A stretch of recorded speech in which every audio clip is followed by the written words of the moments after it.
आदाब, नमस्कार, अस्सलाम वालेकुम नाज़रीन। पल पल न्यूज के न्यूज रूम से मैं हूं आप लोगों के साथ नदीम अकरम।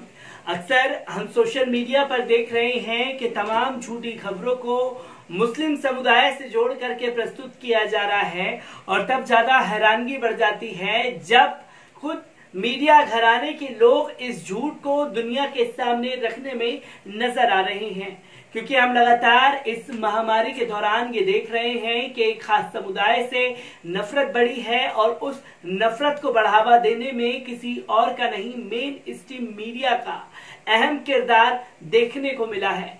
क्योंकि लगातार कोई भी झूठी खबर जमातियों से जोड़ करके प्रस्तुत की जाती है, जिससे लोगों के दिलों में जमातियों के लिए, खासतौर पर मुसलमानों के लिए नफरत बढ़ गई है। जो तमाम तस्वीरें आ रही हैं कि कभी किसी मजदूर पर हमला हो रहा है तो कभी किसी जमाती के ऊपर अटैक किया जा रहा है, ये तमाम तस्वीरें सामने आ रही हैं।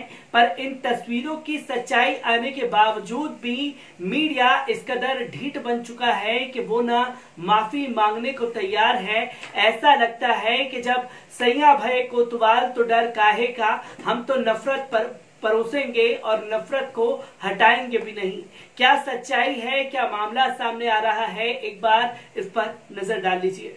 मॉब लिंचिंग का सिलसिला 5 वर्ष पहले पुणे के मोहसिन शेख से शुरू हुआ और झारखंड के तबरेज अंसारी तक आते आते 100 से अधिक पार कर चुका। इनके आरोपियों में कोई शंभू रैगर, कोई पप्पू मंडल, कोई प्रवीण तो कोई यादव और कोई शर्मा या मिश्रा है। अर्थात सभी एक ही धर्म सनातन हैं, या फिर ये कह लीजिए कि सभी के सभी हिंदू हैं। और इसको उल्टा करके देखते हैं, ये कल्पना करते हैं कि इन घटनाओं के आरोपी कोई मोहसिन शेख, कोई अखलाक, कोई पहलू खान, कोई जुनेद या कोई तबरेज अंसारी होता और इनके हाथों मॉब लिंचिंग में मरने वाले शंभू रैगर, पप्पू मंडल, प्रवीण या कोई यादव या कोई शर्मा और मिश्रा होते तो देश में क्या सीन चल रहा होता। तब अंजना ओम कश्यप, आप देख रहे हैं आज तक का। आज का सवाल ये है कि इस्लाम और कुरान क्यों ऐसी शिक्षा देता है कि 56 से अधिक बेकसूर मार दिए गए। तो वहीं रोहित सरदाना, आज चर्चा इस विषय पर कि मोदी इन हत्याओं का बदला कब लेंगे, कब तक इस देश का हिंदू खुद को मरता हुआ देखता रहेगा। तब दैनिक जागरण की मुख्य हेडिंग होती, मुसलमान और इस्लाम इस देश के लिए खतरा। अमर उजाला की मुख्य हेडलाइन होती, देश के हिंदुओं की हत्याओं पर देश को मोदी से उम्मीद। और तब रूबिका लियाकत, रोमाना इसरार खान, आज की बहस है कि मुसलमान देश के लिए खतरा क्यों हैं। खैर, मीडिया का मुसलमानों को लेकर रवैया पहले से ही साफ है, पर पिछले महीने ABP news anchor Rubika Liyaquat ने अपने शो सीधा सवाल में एक वीडियो दिखाया, जिसमें कुछ लोगों के समूहों पर पुलिस द्वारा लाठीचार्ज किया जा रहा था। उन्होंने दावा किया कि बरेली, उत्तर प्रदेश के करमपुर स्थित इज्जत नगर में शरारती तत्वों ने तबलीगी जमात के लोगों को खोज रही पुलिस पर हमला किया, जिसके कारण ये कार्रवाई करनी पड़ी। लियाकत ने कहा कि पुलिस इज्जत नगर की इज्जत रखने के लिए कोई गई थी। उन्होंने आगे कहा कि पुलिस वहां क्वारंटाइन का पालन कराने गई थी, लोगों को कोरोना वायरस से बचाने और जमातियों की खोज में गई थी, लेकिन उनके ऊपर पत्थर फेंके गए। टीवी 9 भारतवर्ष दूसरा मुख्य धारा का चैनल था, जिसने इसी तरह की खबर को कवर किया। चिंतित एंकर ने कहा, कौन है जो हदें पार कर रहे हैं, क्या इनका कोई इलाज भी है, कैसे इस जाहिल जमात को नियंत्रित किया जा सकता है, क्योंकि यही वो कौम है जिसने देश के मुसलमानों को बदनाम किया है। इसके बाद चैनल पर एक वीडियो चलाया गया, जिसमें पुलिसकर्मी लोगों को बाहर निकालने के लिए और सामने आने के लिए धमका रहे हैं। लाउड स्पीकर पर एक पुलिसकर्मी को 2 पुलिस वालों पर हमले का जिक्र करते सुना जा सकता है। वीडियो के साथ चैनल पर टिकर चल रहा होता है, जिसमें लिखकर आता है, लॉकडाउन खत्म करना है, जाहिल जमात पर काबू पाना है। टीवी 9 ने यह दिखाने की कोशिश की कि मुस्लिम संस्था से जुड़े लोग बरेली की घटना के पीछे थे।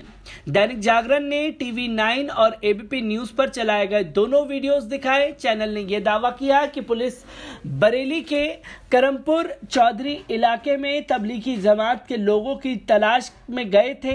वहां स्थानीय लोगों ने पुलिस से झगड़ा किया और कोई भी जानकारी देने से इनकार कर दिया। चैनल ने दावा किया कि इसके बाद लोगों ने पुलिसकर्मियों पर हमला किया और नजदीकी थाना तबाह करने की कोशिश की। यहां मीडिया के द्वारा दो तरह के दावे किए गए। ABP news, Dainik Jagran, one India, Republic Bharat और एशियन न्यूज ने बताया कि बरेली पुलिस करमपुर चौधरी इलाके में तबलीगी जमात के लोगों की तलाश में पहुंची थी। तो वहीं टीवी 9 भारतवर्ष ने दिखाया कि पुलिसकर्मियों पर जमात के लोगों ने हमला किया। दैनिक भास्कर की खबर में बरेली शहर के एसपी रविंद्र कुमार का बयान है, जिसमें वो कहते हैं करमपुर के लगभग 250 लोगों ने थाने पहुंचकर पुलिस के साथ बदसलूकी की। इसके बाद उन्होंने विवाद का कारण बताया, जो मीडिया की बताई गई वजह से अलग है। रविंद्र कुमार ने आगे बताया कि मामले ने तूल तब पकड़ा जब हमारी चिता मोबाइल पुलिस स्टेशन ग्राउंड पर लॉकडाउन लगवाने गांव में पहुंची। पुलिस लोगों को बता रही थी कि लोग अपने घरों के अंदर रहें और कर्फ्यू ना तोड़ें। केवल 2 पुलिसकर्मियों को देखकर गांव वालों ने उन पर हमला कर दिया। तब वे थाने की तरफ से भाग गए। गांव वाले ने थाने को घेर लिया और हिंसा शुरू कर दी। कुमार ने बताया कि इसके बाद पुलिस वापस गांव गई और कुछ लोगों को गिरफ्तार किया। आखिर में उन्होंने बताया कि गांव वालों ने थाना जलाने की भी कोशिश की। उन्होंने कहा, हम इस पर भी जांच कर रहे हैं कि क्या घटना में बाहरी लोग भी शामिल थे और उसमें ये कोई कोरोना वायरस पॉजिटिव था। खबर में 1 मिनट पर बयान को सुना जा सकता है। 6 अप्रैल को बरेली पुलिस के आधिकारिक ट्विटर हैंडल से एसएसपी शैलेश पांडे का बयान ट्वीट किया गया था, जिसमें उन्होंने कहा, हमारी पुलिस की टीमें जिले के विभिन्न हिस्सों में लॉकडाउन का पालन कराने के लिए तैनात की गई थी। हमारी चिता टीम करमपुर चौधरी गांव गई थी। युवा लोगों का एक समूह एक जगह इकट्ठा था, जिन्हें पुलिसकर्मियों ने घर में रहने की सलाह दी। वहां उन्हें हटाकर पुलिस की टीम वापस थाने आई। किसी ने गांव वालों को भड़काया और 70-80 लोगों की भीड़ थाने को घेरकर खड़ी हो गई। एक लड़के को पुलिस के सामने लाया गया और लोगों ने कहा इसे पुलिस ने मारा है। एसएचओ ने इस लड़के और उसके परिवार को तुरंत हॉस्पिटल पहुंचाया। जब डॉक्टरों ने जांच की तो पाया कि लड़के के शरीर पर कोई चोट के निशान नहीं है। इसके बाद हमें पता चला कि भारी संख्या में लोगों ने थाने को घेर लिया है। पुलिस ने मौके पर पहुंचकर जरूरी बल प्रयोग करके भीड़ को तितर-बितर किया, क्योंकि लॉकडाउन में सोशल डिस्टेंसिंग का पालन कराना हमारी पहली जिम्मेदारी है। हमने अभी तक 43 लोगों को गिरफ्तार किया है। दोनों बयानों में पूरी तरह समानता नहीं है, लेकिन दोनों ने ही ये नहीं कहा कि पुलिस तबलीगी जमात के लोगों की तलाश में गश्त कर रही थी या जिन लोगों ने पुलिस पर हमला किया वो इस्लामिक संस्था से जुड़े हैं। 7 अप्रैल को दिल लल्लन टॉप ने खबर का फैक्ट चेक किया था, जिसमें स्थानीय पत्रकारों ने दावे को झूठ बताया। 1 महीना बीत चुका है। लाखों दर्शकों तक पहुंच रखने वाले इनमें से किसी भी मुख्यधारा के मीडिया संस्थान ने ना ही वे खबर हटाई है, ना ही झूठी खबर पर कोई स्पष्टीकरण दिया है। ये दुर्भाग्यपूर्ण है कि ऊपर दिया गया मामला इकलौता नहीं है। टीवी 9 भारतवर्ष ने हाल ही में एक गेम का वीडियो दिखाकर दावा किया था कि निजामुद्दीन मरकज के नीचे सुरंग है। चैनल ने इस बात का कोई सबूत नहीं दिया। एबीपी न्यूज ने बांद्रा में उपद्रवियों मजदूरों के जुटने में जामा मस्जिद की उकसाई भीड़ बताकर सांप्रदायिक रंग देने की कोशिश की थी। रिपब्लिक भारत ने झूठा दावा किया कि तबलीगी जमात के सदस्यों ने नियम तोड़े और मरने से पहले अपने परिवार को कोरोना वायरस से संक्रमित किया। मेन स्ट्रीम मीडिया, जिसे ऐसी चुनौतीपूर्ण समय में जनता तक सही सूचना पहुंचाने के लिए आगे आना चाहिए, उसने लोगों को गुमराह किया। मीडिया ने महामारी के दौरान मुस्लिम समुदाय को जिस तरह तरह खलनायक दिखाने की कोशिश की है। इसे ठीक होने में बहुत साल लगेंगे। कभी मुस्लिम दुकानदारों को गली में पीटने, मुस्लिम समुदाय का बायकॉट होने के रूप में हमने इन अफवाहों का असर जमीन पर होते देखा है। ब्यूरो रिपोर्ट, पल पल न्यूज। तो दोस्तों, आपने देखा कि एबीपी न्यूज भारतवर्ष तमाम मीडिया चैनल और तमाम प्रिंट मीडिया है जो लगातार नफरत परोसने के लिए कुख्यात हो चुका है।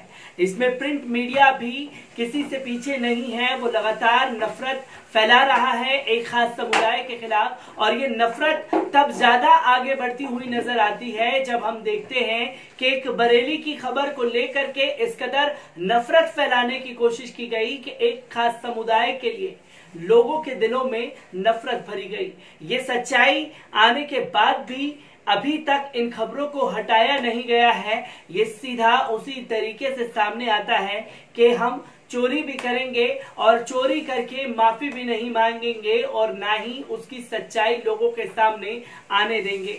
पर वो भले ही इस सच्चाई को दुनिया के सामने आने दें या ना दें, हमारी एक कोशिश है कि हर एक सच्चाई आप लोगों तक पहुंचनी चाहिए। मैं ऐसी ही तमाम खबरों से आपको अवगत कराता रहूंगा। तब तक के लिए दीजिए मुझे इजाजत। शुक्रिया।